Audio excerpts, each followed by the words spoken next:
This isn't about Iran. That sentence alone should make you uncomfortable. Because everything you've been told suggests the opposite. Every headline, every breaking news alert, every expert on television repeating the same script. Iran, nukes, threat, instability.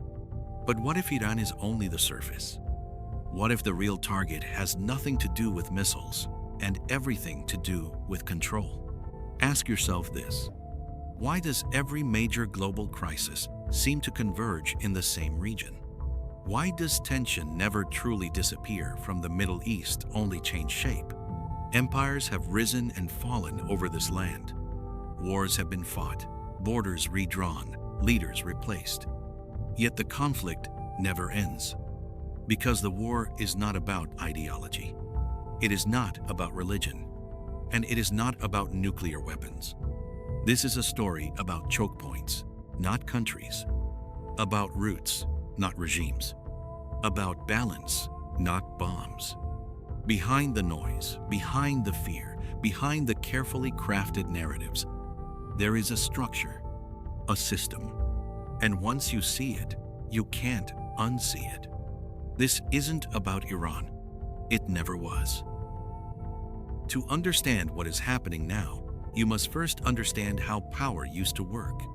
Before satellites, before digital surveillance, before financial algorithms decided the fate of nations, power was physical. It was about land, ports, and passageways.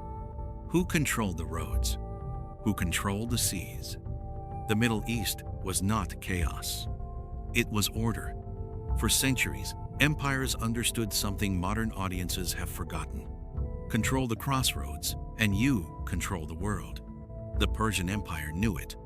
Rome knew it. The Ottomans mastered it.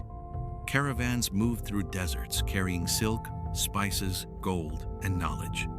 Ports like Hormuz, Aden, and the Eastern Mediterranean became arteries of civilization. Trade was not commerce, it was leverage. When European empires arrived, they didn't come for religion. They came for maps. British cartographers didn't draw borders based on culture or history. They drew them based on access. Access to oil. Access to canals. Access to maritime choke points. After World War I, the old empires collapsed. But the system didn't disappear, it evolved. Power became quieter, more administrative, more financial. The new rulers didn't wear crowns. They wore suits. And slowly, a hidden order emerged. Not visible on maps, not taught in schools, but felt in every global shock. Here is the first crack in the official story. If Iran were truly the ultimate threat, why has it been strategically contained for decades without full-scale war? Why the sanctions instead of invasion? Why pressure instead of annihilation? Because Iran is not the endgame. Iran sits at the center of something far more valuable than ideology. Geography. Look at the Strait of Hormuz. One narrow passage. 20% of the world's oil flows through it. Not someday, every day. Now ask yourself, who benefits from instability without collapse? Sanctions weaken Iran but don't destroy it. Tension justifies military presence but avoids total war. Fear keeps oil routes under protection. Documents from the late Cold War reveal something disturbing. Western strategists never planned to remove Iran entirely from the board. They planned to freeze it in place. A permanent adversary. A controlled pressure point. Iran became the perfect antagonist. Strong enough to scare markets. Weak enough to isolate. Positioned exactly where global supply chains are most vulnerable. This is not coincidence. This is design. Now, the story explodes. Let's start with proxy wars. Syria, Yemen, Lebanon, Iraq. Different conflicts, different excuses. Same pattern. Local violence, global silence. strategic gain.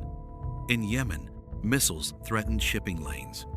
In Syria, pipelines compete beneath the rubble. In Lebanon, a non-state actor holds disproportionate influence. Each conflict appears disconnected, but behind the scenes, they form a single equation. Control the flow, disrupt the alternative routes, justify presence. Declassified military doctrines speak openly about energy security corridors, not peace, not democracy, corridors. Now look at the contradictions. If nuclear proliferation were the true fear, why tolerate undeclared arsenals elsewhere? If terrorism were the issue, why arm factions when convenient?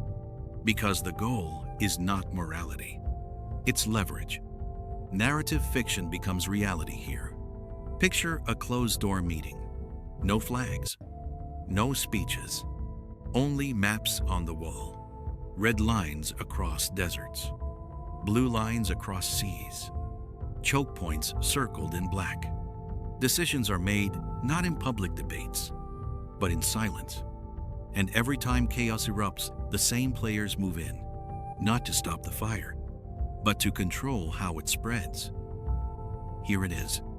The war is not about Iran.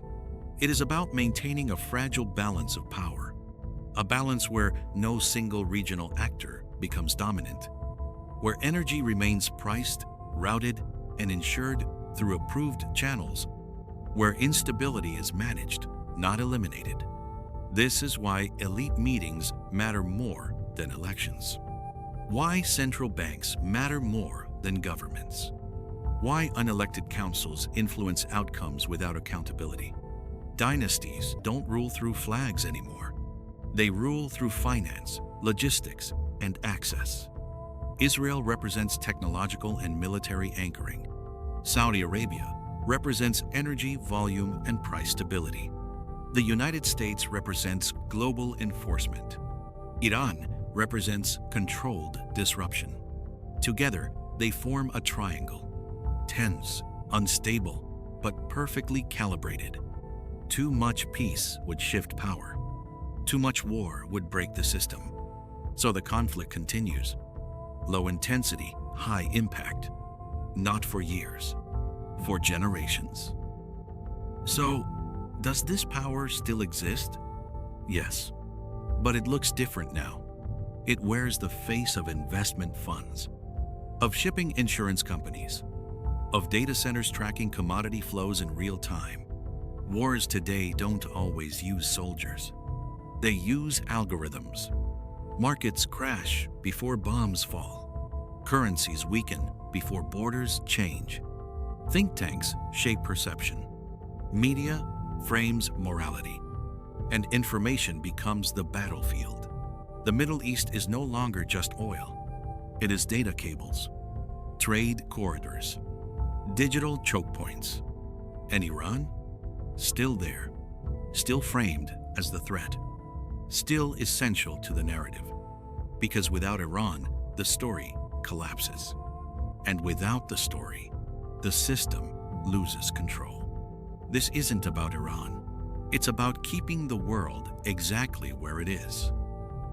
History teaches us something uncomfortable. Empires don't fall when people fight them.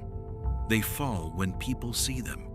If power thrives on invisibility, what happens when the structure becomes visible? Ask yourself this. If wars are no longer about winning, but about managing balance, then what does peace even mean? Maybe the most dangerous moment is not when missiles launch, but when the illusion breaks. Because once you understand the game, you are no longer just a spectator. And the question is no longer what is happening, but how long has it been happening without us noticing? This isn't about Iran. And now, you know why.